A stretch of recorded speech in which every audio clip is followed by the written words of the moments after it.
आजचा दिवस आपल्या भारत देशासाठी ऐतिहासिक दिवस आहे। स्वतंत्र भारताचे पहिले पंतप्रधान पंडित जवाहरलाल नेहरू यांच्या नावावर सर्वाधिक काळ पंतप्रधानपद भूषवण्याचा विक्रम होता। आणि आज भारताचे पंतप्रधान नरेंद्र मोदी यांनी पंडित नेहरूंच्या या ऐतिहासिक विक्रमाशी बरोबरी केली आहे। पंडित नेहरूंच्या नावे 12 वर्ष 14 दिवसांचा विक्रम आहे। आज पंतप्रधान मोदींनी सलग 12 वर्ष 14 दिवस भारताच्या पंतप्रधान पदाचा कार्यकाळ पूर्ण केलेला आहे आणि या विक्रमाची बरोबरीही केली आहे। आणि उद्यापासून सर्वाधिक काळ भारताच्या पंतप्रधान पदावरती राहण्याचा नवीन विक्रम नरेंद्र मोदींच्या नावे जमा होईल। शिवाय 2029 पर्यंत नरेंद्र मोदी याच पदावर राहिले तर सलग 15 वर्ष याच पदावर राहण्याचा विक्रमही त्यांच्या नावावर होईल। आणि देशामध्ये इतकी मोठी घडामोड घडत असतानाच भारताच्या दुसऱ्या पंतप्रधान इंदिरा गांधींवरनं मात्र आज जोरदार राजकारण तापलंय। त्याचं झालं असं की पंजाबमधल्या अमृतसरमध्ये एक कार्यक्रम होता, त्याचं नाव होतं शहीदी समागम। आता या कार्यक्रमाचं निमित्त होतं एक स्मृतिदिन, ऑपरेशन ब्लू स्टारचा स्मृतिदिन। जून 1984 मध्ये राबवण्यात आलेल्या ऑपरेशन ब्लू स्टार मध्ये ज्यांचे प्राण गेलेत त्यांच्या स्मृती जागवण्यासाठी दरवर्षी हा कार्यक्रम आयोजित केला जातो। आता तुम्ही म्हणाल की ऑपरेशन ब्लू स्टार तर त्यावेळच्या पंतप्रधानांनी राबवलेलं सैनिकी ऑपरेशन ना। तत्कालीन पंतप्रधान इंदिरा गांधींनी खलिस्तानी फुटीरतावादी जनरल भिंद्रनवाले आणि इतर खलिस्तानी दहशतवाद्यांच्या विरोधात राबवलेलं। एकदम बरोबर, त्याच ऑपरेशन ब्लू स्टार विषयी आपण बोलतोय। आता याच ऑपरेशन ब्लू स्टार मध्ये ज्यांचे प्राण गेले होते, अगदी भिंद्रनवालेही, त्या प्रत्येकाचं स्मरण करण्यासाठी पंजाबच्या अमृतसरमध्ये हा कार्यक्रम होता। पण ही झाली कथेची केवळ प्रस्तावना। आता या कार्यक्रमात आपल्या राज्याचे आपत्ती व्यवस्थापन मंत्री गिरीश महाजन पोहोचले। अशा एका कार्यक्रमात जिथे खलिस्तानी फुटीरतावादी भिंद्रनवालेचं उदात्तीकरण होत होतं, मंचावरती भिंद्रनवालेचा उल्लेख शहीद असा केला होता, या कार्यक्रमात गिरीश महाजन पाहुणे म्हणून पोहोचले। अर्थातच राज्य सरकारचे प्रतिनिधी या नात्यानेच। गिरीश महाजन यांनी तिथे भाषणही केलं। इतकंच नाही तर महाजनांनी तत्कालीन पंतप्रधान इंदिरा गांधींवरनं एक भाष्य केलं आणि राजकारण पेटलं। नेमकं काय म्हणालेत गिरीश महाजन पाहूयात। हमारे लिए मैं कहूँगा काला दिन है। 6 जून 1984 1984 ये दिन हम कभी भूल नहीं सकते। जिस तरह से हमारे हजारों भाई बहनें शहीद हुए, मारे गए, हमारे पवित्र धर्मस्थल का सेना का आक्रमण हुआ, मैं यही कहूँगा। इंदिरा जी ने ज़बरदस्ती उन्हें पंजाब में घुसाया, हमारे पवित्र धर्मस्थल पर घुसाया। अब्दाली आया था, उस वक्त जिस तरह से उन्होंने हमारे कई भाइयों बहनों को शहीद किया था, उसी तरह से हमारे ही देश में हमारे प्रधानमंत्री ने हमारी इतनी बुरी हालत कर दी थी। और इतने हजारों कत्ल होने के बाद दुख की बात तो यह है कि किसी को सजा नहीं मिली, कोई फांसी पे नहीं गया, किसी का कुछ भी नहीं हुआ। तुम्ही नीट ऐकलं असेलच की गिरीश महाजन काय म्हणाले की तेव्हाचं सरकार अफगाणिस्तानच्या हुकुमशाह आणि क्रूरकर्मा अहमदशाह अब्दालीसारखं जुलमी होतं। इतकंच नाही तर 6 जून 1984 हा देशाच्या इतिहासातला काळा दिवस होता। पण तेव्हा खरंच काय घडलं होतं हे सगळं आज आपण आपल्या आजच्या भागात बघणार आहोत आणि त्याचं विश्लेषणही करणार आहोत। पण त्याआधी आपण आजचा प्रश्न पाहूयात आणि तो पाहण्यासाठी जाऊयात पोल सेंटरला। आजचा आमचा प्रश्न आहे, दहशतवादी भिंद्रनवाले विरोधातील इंदिरा गांधींनी राबवलेलं ऑपरेशन ब्लू स्टार म्हणजे काळा दिवस, गिरीश महाजनांचं वक्तव्य तुम्हाला पटतं का? हो किंवा नाही असे 2 पर्याय आहेत, तुमचं मत आम्हाला जरूर सांगा।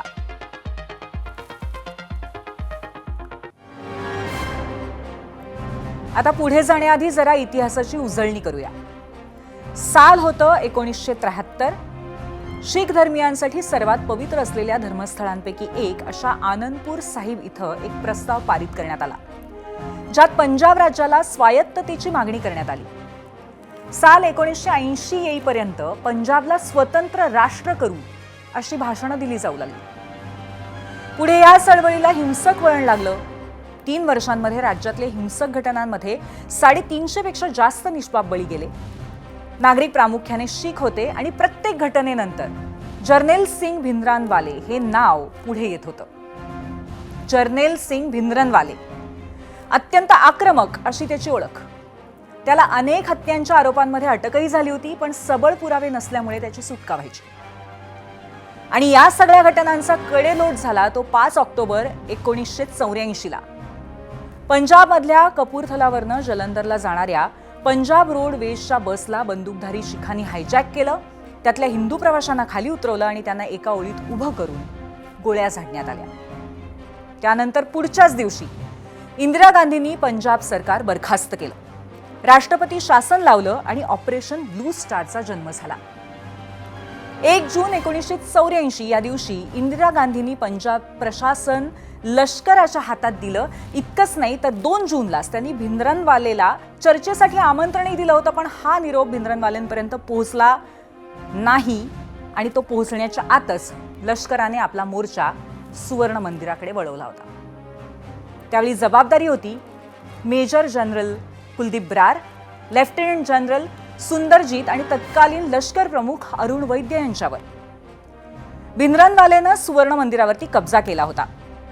3 जूनपर्यंत लष्कराच्या तुकड्यांनी सुवर्ण मंदिराला पूर्णपणे घेरलं. रणगाडेही रस्त्यावरती उभे होते. लष्करानं भिंद्रनवालेला शरण येण्याची विनंती केली, पण वेळ हातातून निघून गेली होती. दोन्ही बाजूने गोळीबार सुरू झाला. 5 जूनला रात्री लष्कर मंदिरात शिरलं. पुढे 2 दिवस गोळीबार सुरूच होता. 7 जूनला पहाटे भारतीय लष्कर हरमंदिर साहिबच्या गाभाऱ्यापर्यंत पोहोचलं, जिथे जनरल सिंग भिंद्रनवालेचं शव सापडलं. या संपूर्ण ऑपरेशनमध्ये भारतीय लष्कराचे 83 सैनिक मारले गेले, तर 248 सैनिक जखमी झाले आणि या व्यतिरिक्त 492 लोकांचा मृत्यू झाला होता. ही घटना अतिशय हिंसक आणि देशाला हलवून टाकणारी होती आणि त्यामुळे ऑपरेशन ब्लू स्टार संपताच इंदिरा सरकार आणि लष्कराच्या विरोधामध्ये रोष उसळला. आणि या घटनांचाच अखेरचा परिणाम म्हणजे शीख कट्टरतावाद्यांनी 31 ऑक्टोबर 1984 रोजी इंदिरा गांधींची गोळ्या झाडून हत्या केली. तसंच ऑपरेशन ब्लू स्टार पूर्ण करणारे लष्कर प्रमुख जनरल वैद्य यांचीही ऑगस्ट 1986 मध्ये हत्या केली गेली.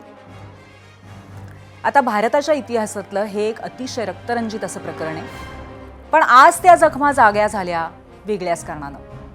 कारण याच घटनेच्या स्मृतिदिनानिमित्त पार पडलेल्या कार्यक्रमामध्ये गिरीश महाजनांनी इंदिरा गांधींवरती आरोप केले आणि त्यावरून काँग्रेससह ठाकरेंच्या सेनेनं जोरदार पलटवारही केला.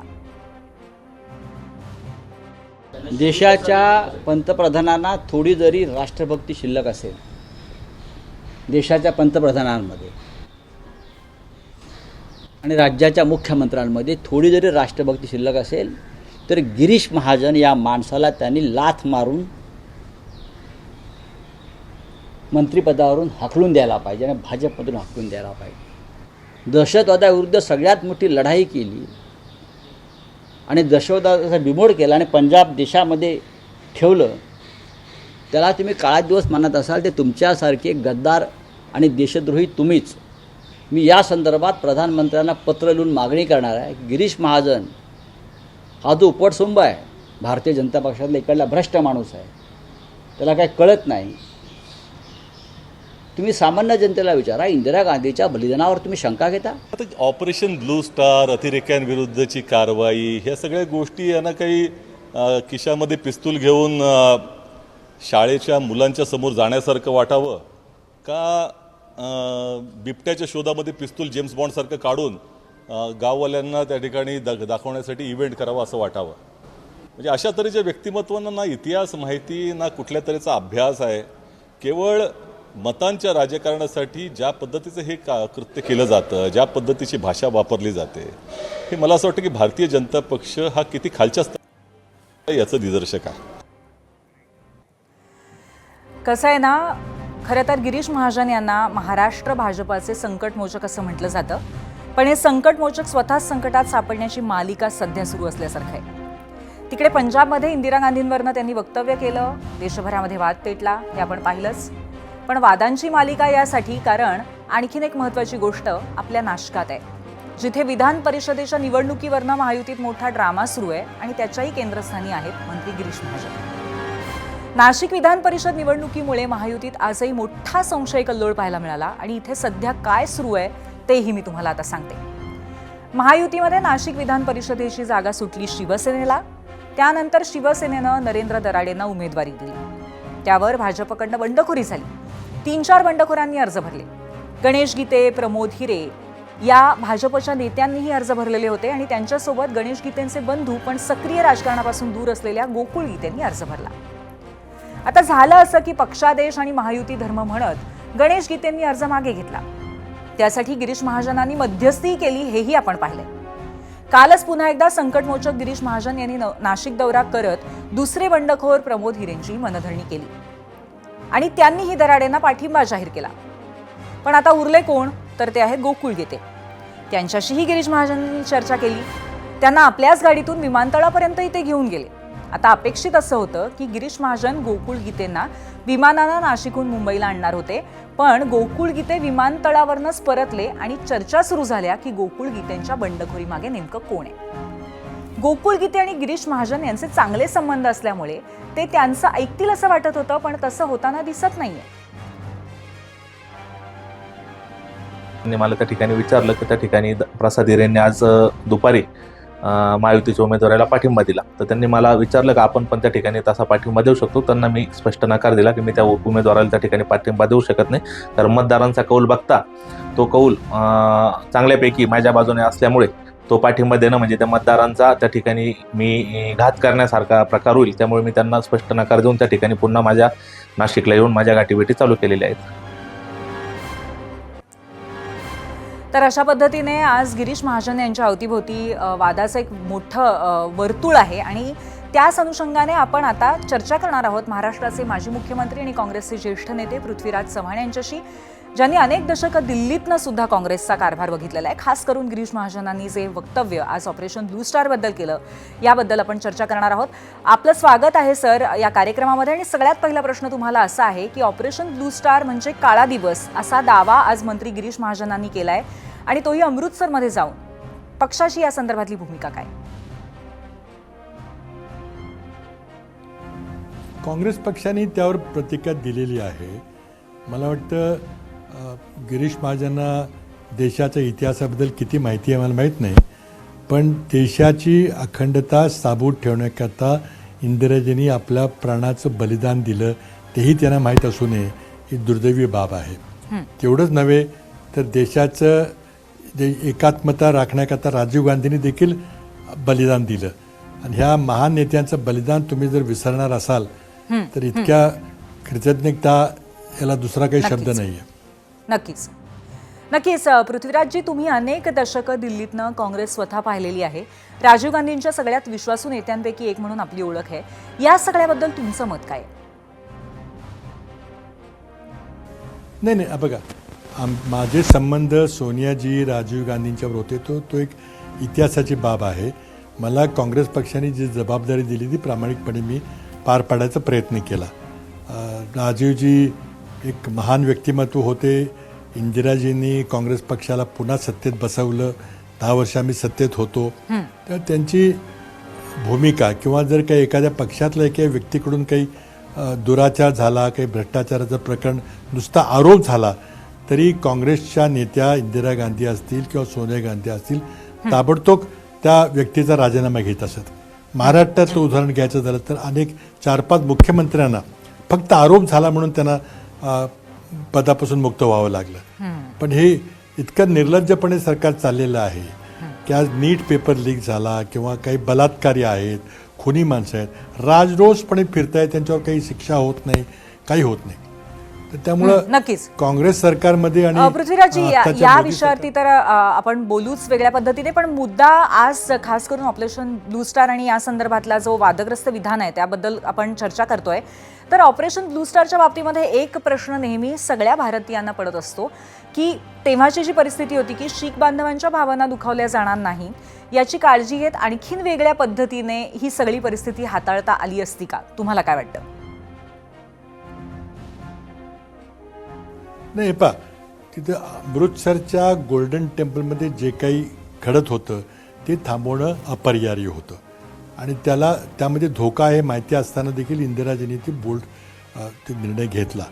परंतु त्यानंतर जेव्हा इंदिराजींची हत्या झाली त्यानंतर शिखांचं जे तिथं शिरकाण झालं ते अतिशय दुर्दैवी होतं. त्याकरता काँग्रेस पक्षानं माफी मागितलेली आहे. ह्या 2 गोष्टी आहेत. इंदिरा गांधींच्या हत्येनंतर ज्या दंगली घडल्या त्याचं कोणीही समर्थन करू शकणार नाही.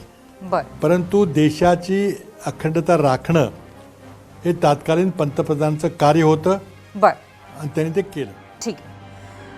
शिवाय अजून एक असा प्रश्न आहे की काँग्रेसनं कायम शीख बांधवांवरती अत्याचार केले असं म्हणत भाजप ठराविक काळानंतर कायम शीख दंगली असो किंवा आणीबाणी हे विषय जिवंत ठेवत असतं.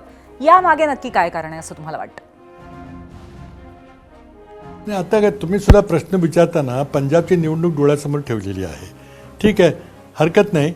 परंतु मला वाटतं की 2 गोष्टी आहेत. गोल्डन टेम्पलमध्ये झालं ते देशाची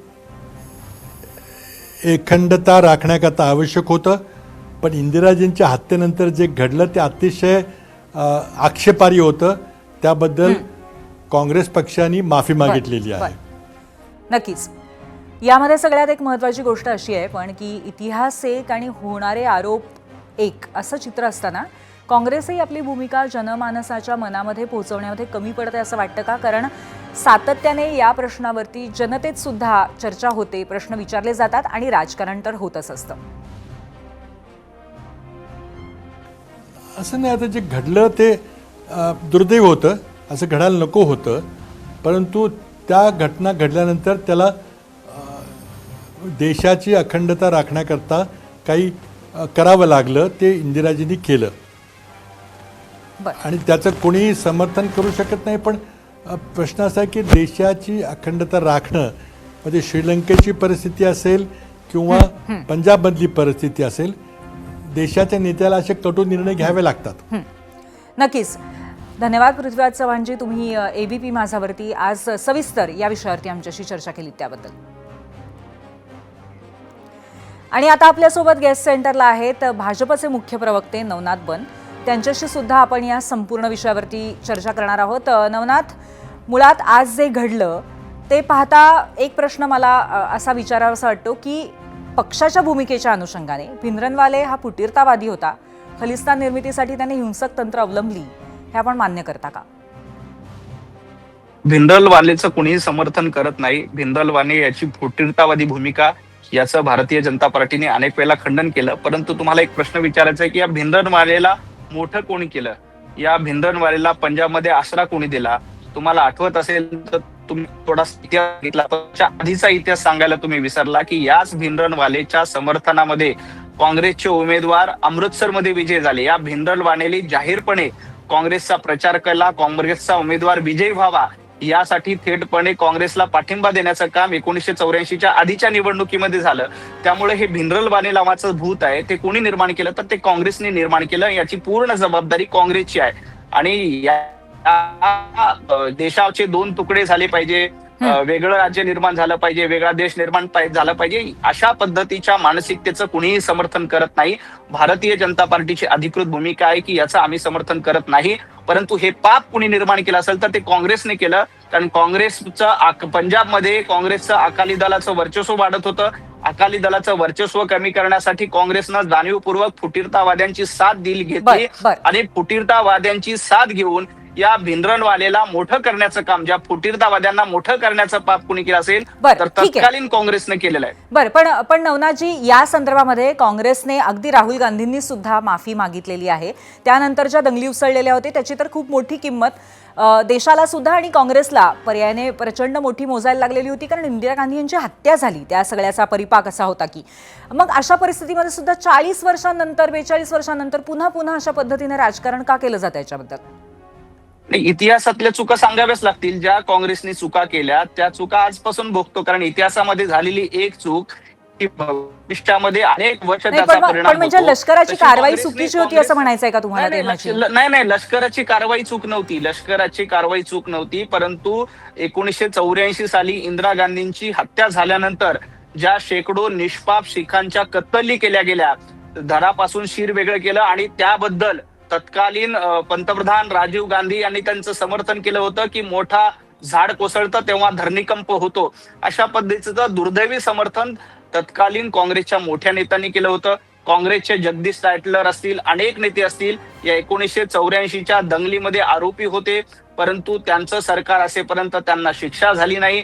दुर्दैवानं माफी मागितलीचा उल्लेख केला. माफी कधी मागितली? बरं. मनमोहन सिंग पंतप्रधान झाल्यानंतर मनमोहन सिंग यांनी 1984च्या दंगलीबद्दल माफी मागितली. बरं, किती वर्षानंतर मागितली? ठीक आहे. 25 वर्षानंतर ठीक माफी आहे, म्हणजे मागितली. ही उशिरा माफी मागितली गेली असं तुमचं स्पष्टपणे याबद्दल म्हणणं आहे. पण आज जेव्हा अशा एका मंचावरती कार्यक्रम होतो आणि तिथे भिंद्रनवालेंचा फोटो असतो शहीद म्हणून ठेवलेला त्या मंचावर, तिथे जेव्हा राज्याचे प्रतिनिधी म्हणून आपले मंत्री जातात, ते तुम्हाला कसं मान्य होऊ शकतं? मुळामध्ये हा कार्यक्रम भिंद्रनवाले यांच्या समर्थनामध्ये नव्हता. तो कार्यक्रम वेगळा होता. त्या ठिकाणी काही फोटो ठेवले असतील तर तेही गिरीश महाजनांना माहीत नसतील, परंतु आम्ही पहिल्याच दिवसापासून सांगतो की भिंद्रनवालेंचं आम्ही समर्थन करत नाही. भिंद्रनवाले हा खलिस्तानी समर्थक होता. या देशाचे 2 तुकडे झाले पाहिजे अशा पद्धतीची फुटीरतावादी नवनाथजी, या मानसिकता त्याची होती. कार्यक्रमाचं नाव शहीदी समागम असं होतं आणि ह्याच्यामध्ये ज्यांचा शहीदी मृत्यू झालाय समागमाच्या त्या शहीदांच्या स्मृतीप्रित्यर्थ तो कार्यक्रम होता आणि स्टेजवरती भिंद्रनवालेंचा ची तस्वीर होती. नाही, शहीदांना स्मृती देणं किंवा शहीदांना अभिवादन करणं याच्यामध्ये काय चूक आहे? ज्या पद्धतीने 1984च्या दंगलीमध्ये अनेक भिंद्रनवालेंना शहीद मानता का तुम्ही? कारण तसा म्हणून त्यांच्या स्मृतींना अजिबात मानत नाही. भिंद्रनवालेला आम्ही शहीद मानत नाही. भिंद्रनवाले हा दहशतवादीच होता, तो फुटीरतावादीच होता, त्याचं कुणीही समर्थन करत नाही. गिरीश महाजनांनी भिंद्रनवालेचं समर्थन केलेलं नाही. गिरीश महाजनांनी उल्लेख केलाय की ऑपरेशन सिंदूरमध्ये निष्पाप मारले गेले, त्याचा निषेध, आणि त्यांनी त्याच्या पुढे उल्लेख केलाय की दिल्लीमध्ये शेकडो शिखांच्या कत्तली झाल्या, त्याचा निषेध केला. त्यांचं 2 कॉन्टेक्स्ट मध्ये भाषण आहे. पहिला तो ऑपरेशन ब्ल्यू स्टार बद्दल आणि दुसरा उल्लेख त्यांनी दिल्ली मधल्या दंगलीचा केलाय, जो 1984 साली इंदिरा गांधींची हत्या झाल्यानंतर शेकडो निरापराध लोकांना मारलं गेलं, त्याचा उल्लेख देखील त्यांच्या ऑपरेशन ब्ल्यू स्टारला काळा दिवस असंही म्हटलेलं आहे. ऑपरेशन ब्ल्यू स्टार मध्ये ज्या लोकांची हत्या झाली, ज्या निष्पाप लोकांची हत्या झाली, त्याबद्दल त्यांनी निषेध केला. आणि ऑपरेशन ब्ल्यू स्टारला तर काँग्रेसनेही चुकीचं म्हटलं होतं. स्वतः राहुल गांधींनी ऑपरेशन ब्ल्यू स्टारला चुकीचं मानलं. पी चिदंबरम तत्कालीन गृहमंत्री होते, त्यांनी देखील सांगितलं की ऑपरेशन ब्ल्यू स्टार ही आमची चूक होती. मनमोहन सिंग यांनी देखील त्याबद्दल चूक होतं हे मान्य केलं. अनेकांनी ती चूक झाल्याचं हे मान्य केलं ऑपरेशन ब्ल्यू स्टार. त्यामुळे ते काय गिरीश महाजनांनी नव्याने काही वक्तव्य केलं असं नाही. गिरीश महाजनांचं 2 कॉन्टेक्स्ट मध्ये वक्तव्य आहे. ते ऑपरेशन ब्ल्यू स्टार मध्ये नवनाथजी, तुम्ही नक्की वाईट नीट ऐकला असेल आणि इंदिरा गांधी सरकारची संभावना अब्दाली सारख्या एका क्रूर कर्म्याशी करणं हे तुम्हाला योग्य वाटतं का? त्याच्यामध्ये काय चूक आहे? जर शेकडो लोकांची हत्या करत असाल, निष्पाप लोकांची हत्या करत असाल, दिल्लीमध्ये 3000हून अधिक शीख बांधवांची हत्या केली, याला अब्दाली नाही तर कुणाचं नाव द्यायचं? अब्दालीनं देखील अशा पद्धतीनं 3000 लोकांची हत्या केली नसेल. तशी हत्या तत्कालीन काँग्रेस सरकारनं केली होती. सरकारला त्या परिस्थितीनुसार निर्णय घ्यायला लागतो असं तुम्हाला वाटत नाही? निर्णय घ्यायला, हत्या करायचा निर्णय घ्यावा लागतो सरकारला. पूर्वी मला आश्चर्य वाटतं की एखादं सरकार पुरस्कृत दहशतवादी सारखं ते कृत्य होतं, त्याचं समर्थन कसं करता? सरकारला हत्या करावी लागते याचं समर्थन? साधारण दिल्लीमध्ये मी कुठल्याच गोष्टीचं समर्थन करत नाहीये. मी तुमच्या मुद्द्यावरती बोट ठेवते की प्रत्येक सरकारला कुठली तरी जेव्हा अशी फुटीरतावादी किंवा अशा पद्धतीची घटना समोर येते तेव्हा त्याचा बिमोड करण्यासाठी त्या परिस्थितीनुसार निर्णय घ्यावा लागतो की नाही, असा माझा प्रश्न आहे. नाही, त्याचा निर्णय घ्यायचं, त्याचं स्वागत असतं. परंतु 1984 साली जेव्हा इंदिरा गांधींची हत्या झाली आणि त्याच्यानंतर हजारो शीख बांधव मारले गेले, त्यांच्या कत्तली केल्या गेल्या, लहान मुलं मारले गेले, बायका मारल्या गेल्या, आणि त्याचं समर्थन अशा पद्धतीचं होतं की सरकारला ते करावं लागतं. नाही, आता तुम्ही मगाशी ऐकलं असेल पृथ्वीराज चव्हाण जेव्हा बोलत होते तेव्हा सुद्धा त्यांनी प्रत्येक प्रश्नामध्ये वारंवार हे म्हटलेलं आहे की त्याच्यानंतर ज्या दंगली झाल्या त्याच्याबद्दल वारंवार त्यांनी शोक व्यक्त केलेला आहे आणि त्याची माफी मागितलेली आहे. आत्ता सुद्धा अगदी 2 मिनिटापूर्वीची ही घटना आहे आणि राहता राहिला प्रश्न हिंसक गोष्टीचा. कुठल्याही पद्धतीने हिंसक कुठलीही घटना घडणं ही कधीही स्वीकारार्ह नसते, हे मात्र नक्कीच खरं आहे. ज्याच्यामध्ये हिंसा कमीत कमी होईल अशाच घटनांचा आपण नेहमी पुरस्कार करत असतो. परंतु माझा प्रश्न असा होता की कधी कधी घटनांचा बिमोड करण्यासाठी सरकारला परिस्थितीनुसार असे निर्णय घ्यावे लागतात की नाही? निश्चितपणे घ्यावे लागतात. या भिंद्रनवालेला निर्माण कोणी केलं हो? या भिंडरवालेला ताकद कुणी दिली, या भिंडरवालेची ताकद वाढली पाहिजे यासाठी काँग्रेसने काय काय केलं हे आपण इतिहासामध्ये डोकावणार आहेत का नाही? या भिंडरवालेला मदत करणारं तत्कालीन काँग्रेसचं सरकार होतं, कारण पंजाबमध्ये अकाली दल वाढतोय आणि तो वाढू नये यासाठी अशा फुटीरतावाद्यांना साथ देण्याचं काम इतिहासामध्ये कुणी केलं याचा पण विचार आपल्याला करावा लागेल की या भिंडरवाल्याला ताकद कुणी दिली. ती ताकद दुर्दैवानं तत्कालीन काँग्रेस सरकारने गेली आणि त्यांना त्याचा पापाचा घडा भरला आणि त्याच्यानंतर काय झालं, ऑपरेशन नक्कीच नवनाथजी, योग्य वेळी आपण या संदर्भात काँग्रेसच्या कुठल्या तरी प्रतिनिधीकडनं नक्कीच उत्तर घेऊ आणि त्याचबरोबर ही परिस्थिती वेगळ्या पद्धतीने हाताळता आली असती का हाही प्रश्न आम्ही पृथ्वीराज चव्हाणांना विचारण्याचा प्रयत्न केलेला होता, तेही तुम्ही नक्कीच ऐकलं असेल. पण आज तुम्ही इथे येऊन या विषयावरती चर्चा केली त्याबद्दल खूप खूप धन्यवाद. आणि आता थेट जाऊयात पोल सेंटरला, पाहूयात आजच्या प्रश्नावरती कौल काय आहे. 16,000 मतं आज आलेली आहेत आणि ऑपरेशन ब्लू स्टार म्हणजे काळा दिवस हे तुम्हाला पटतं का? म्हणजे गिरीश महाजनांनी केलेलं वक्तव्य पटतं का? आणि 84% लोक म्हणतात नाही, 16% लोक म्हणतात होय.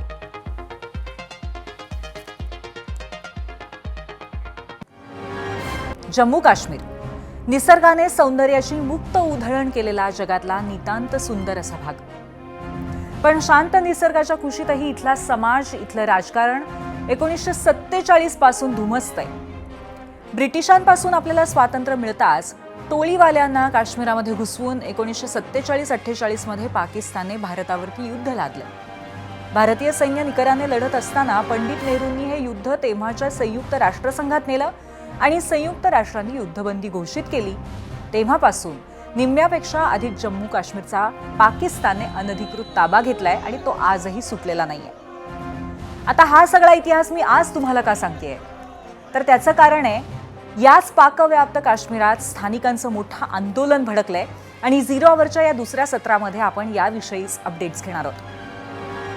पाकिस्तान सरकारकडनं सातत्याने होणाऱ्या दुर्लक्ष, पाकिस्तान पोलीस आणि लष्कराकडनं होणारे अत्याचार, पाकव्याप्त काश्मीरच्या विधानसभेमध्ये निर्वासितांसाठीच्या राखीव जागांचा गैरवापर, या मुद्द्यांवरनं तिथल्या स्थानिकांमध्ये असलेला असंतोष आज कमालीचा उफाळला. लष्कराच्या बंदुकीला न जुमानता नागरिक रस्त्यावर उतरले, मोठं आंदोलन उभं झालं. काही ठिकाणी पोलिसांनाच बंदिवान बनवण्यात आलं. नागरिक आणि लष्कर समोरासमोर उभे ठाकले. पाकिस्तानने हे आंदोलन चिरडण्यासाठी सर्वतोपरी प्रयत्न चालवले. आंदोलन दाबण्यासाठी सैनिकी बळाचा वापर झाला, त्यामध्ये 26 जणांचा मृत्यूही झाला. आता हा भाग पाकव्याप्त असला तरी तो शेवटी आहे भारताचाच. त्यातून आंदोलनकर्ते सुद्धा भारताकडून तिकडे गेलेले निर्वासित आहेत. त्यामुळेच या सगळ्याशी अर्थातच भारताचा संबंध आहे आणि म्हणूनच याच विषयावरती आजचा आपला दुसरा प्रश्न आहे. पाहण्यासाठी जाऊयात पोल सेंटरला. आजचा आमचा दुसरा प्रश्न आहे, पाकव्याप्त काश्मीरमधील पाकिस्तान सरकारविरुद्धच्या आंदोलनाचा भारताने फायदा घ्यावा का? होय आणि नाही असे दोन पर्याय आहेत.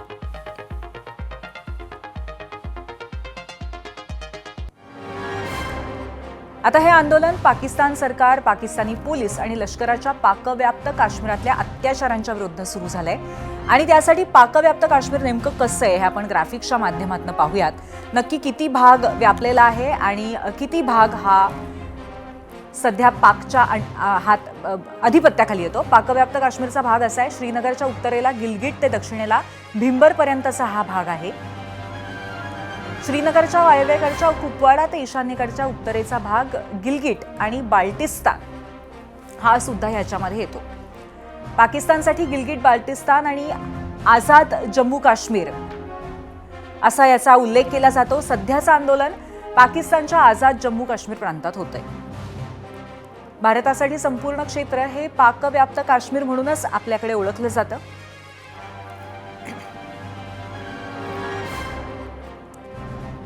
आता नेमका पाकव्याप्त काश्मीरामध्ये असंतोषाचा भडका का उडाला, कारण जाणून घेऊया.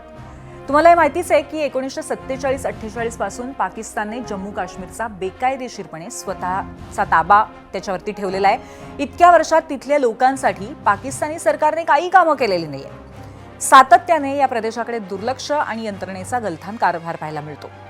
याचा रोष लोकांमध्ये खदखदत होताच त्यातच पोलीस आणि लष्कराकडनं नागरिकांवरती होणारे अत्याचार असह्य व्हायला लागले.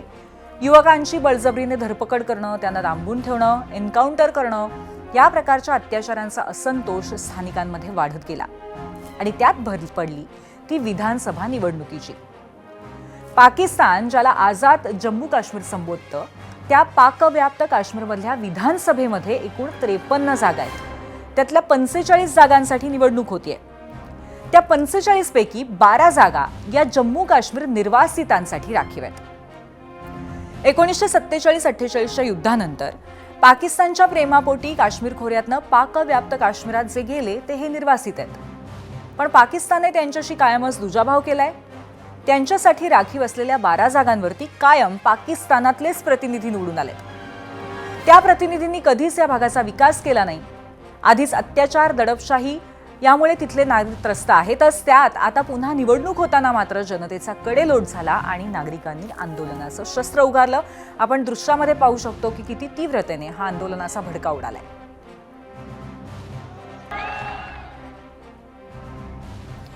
या दृश्यातनं हे सरळ दिसतंय की कुठल्याही पद्धतीने इथे या आंदोलकांना समजावण्याचा पाकिस्तानचा प्रयत्न नाहीये. एखादी एकटी व्यक्ती या आंदोलकातली जरी दिसली तरी त्याला टार्गेट करून गोळीबार कसा केला जातोय हे अत्यंत स्पष्टपणे आपण पाहिलं. आता कुठलेही असंतोष आणि उद्रेकाच्या विरुद्ध स्थानिकांची समजूत काढणे प्रशासनाचं पहिलं काम असतं. पाकव्याप्त काश्मीरामध्ये मात्र पोलीस आणि लष्कर फक्त बंदुकीचा आणि दंडुकेशाहीचाच वापर करतायत हे अत्यंत स्पष्ट आहे. मुळात हे पाकव्याप्त काश्मीर पाकिस्तानचं कधीच नव्हतं. संयुक्त राष्ट्रसंघाच्या निर्णयामुळे ते त्यांना मिळालंय आणि ज्याचा त्यांनी बेकायदेशीर ताबा घेतलाय. त्यामुळे ते तिथल्या स्थानिकांना स्वतःचे नागरिक मानत नाहीत आणि या सापत्न वागणुकीमुळे असे अत्याचार सातत्याने होत आहेत. याबद्दल स्थानिकांच्या प्रतिक्रिया काय आहेत आपण पाहूयात.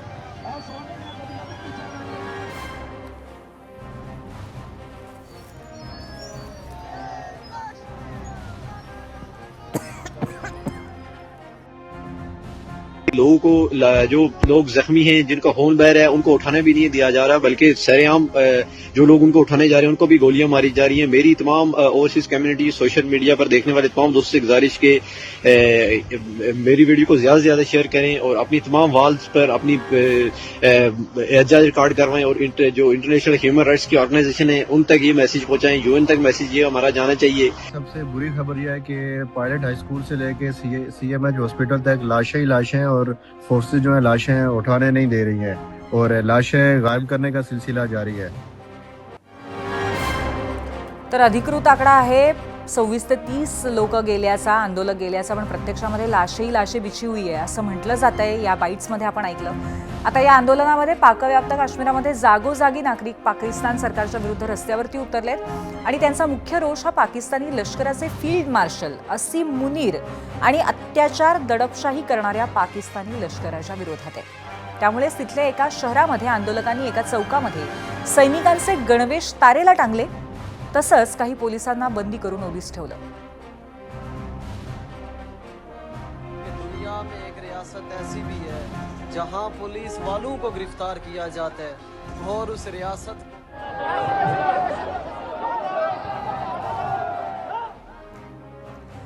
आता अर्थातच पुढचा प्रश्न असा आहे जो तुम्हाला पडलाच असेल की भारताची या आंदोलनावरती नेमकी भूमिका काय असेल. अर्थातच भारताने हा विषय गांभीर्याने घेतलाय. पाकिस्तान सरकार, पाकिस्तान लष्कराच्या अत्याचाराची जगाने गंभीर दखल घेण्याची मागणी परराष्ट्र व्यवहार मंत्रालयाने केलेली आहे. A pattern of fake news and videos emanating from Pakistan. It is a desperate attempt by Pakistan to cover up its own failings and deflect attention away from its human rights abuses. There are reports of police brutality, which you would have seen. There are several reports in Pakistan-occupied Kashmir, in which several people have been killed. There are several more who have been injured. We hope the international community will hold Pakistan accountable for its misdeeds and its abuses. पाकिस्तानकडनं पाकव्याप्त काश्मीरात होणारी दडपशाही काही नवीन नाहीये. तिथे सातत्याने मानवाधिकारांचं उल्लंघन होत असतं आणि आता तर त्यात 30 मृत्यू झाल्यामुळे पाकिस्तानला उघडं पाडण्याची वेळ आली असं तज्ज्ञांनी म्हटलंय. पाकिस्तानी ऑक्युपाईड काश्मीर आणि भारताचा काश्मीर याच्यामध्ये जमीन आसमानाचा फरक आहे. आज भारताच्या काश्मीरची लोकसंख्या 2-2.25 कोटीच्या आसपास आहे आणि तिथे 2.5 ते 3 कोटी टुरिस्ट तिथे भेटी करता जात आहेत आणि भारतीय काश्मीरची जी सध्या प्रगती आहे अतिशय वेगाने होते आहे. तिथे इन्फ्रास्ट्रक्चर खूप छान झालेलं आहे आणि तिथले लोक सुखी आणि समाधानी आहेत. मात्र पाकिस्तानी ऑक्युपाईड काश्मीरमध्ये अजिबात आर्थिक प्रगती ही होत नाही आहे आणि इतके वर्ष हा जो भाग पाकिस्तानकडे राहिला त्यांची किती अधोगती झाली हे त्यांना पण माहिती आहे आणि आता सगळ्या जगाला पण याच्याविषयी माहितीही होत आहे. आणि एवढंच नव्हे तर त्यांचे जे मानवाधिकार आहेत यांच्यावरती सुद्धा मोठ्या प्रमाणामध्ये त्याचं उल्लंघन केलं जातं आहे. बेकायदेशीर अटक, राजकीय दडपशाही, आंदोलकांवरती कारवाई वगैरे वगैरे. तर भारताने नेमकं करायला काय पाहिजे तर भारताने ही सगळी जी मानवाधिकाराची जी प्रकरणं आहेत ती जगाच्या समोर मांडायला पाहिजे. कुणाला आता या सगळ्या परिस्थितीचा भारताने फायदा घेतला पाहिजे का असा आमचा प्रश्न आहे. त्याच्यावरती मीडिया रिॲक्शन्स काय आल्यात आपण पाहूयात. मीडिया सेंटरला सोशल मीडियावरच्या काही निवडक रिॲक्शन्स. यूट्यूबवरनं पाकिस्तानी भारतात विलीन झाले तर भारताची अवस्था बिकट होईल. आपण चीन, पाकिस्तान, श्रीलंका, बांगलादेश या चारहीकडनं घेरलो गेलो. हार्दिक यांची प्रतिक्रिया आहे. पुढची प्रतिक्रिया यूट्यूबवरनंच आहे मोहित चौधरी यांची. ऑपरेशन सिंदूरच्या वेळी पाकव्याप्त काश्मीर ताब्यात घेण्याची संधी भारताने गमावली. पाकव्याप्त काश्मीरच्या बाबत आपल्याला ट्रम्प यांची परवानगी घ्यावी लागेल. थेट जाऊयात पोल सेंटरला, पाहूयात दुसऱ्या प्रश्नावरती महाराष्ट्राने कौल काय दिलेला आहे. पाकव्याप्त काश्मीरमधील पाकिस्तान सरकारविरुद्धच्या आंदोलनाचा भारताने फायदा घ्यावा का? 34,000 मतं आली आहेत आणि यातल्या 63% लोकांना वाटतंय की होय फायदा घेतला पाहिजे आणि 37% लोक म्हणतात नाही. आणि याबरोबरच 0 आवरमध्ये आज आपण इथेच थांबूया. उद्या पुन्हा एकदा भेटूया एका नव्या विषयासह. पाहत रहा ABP माझा.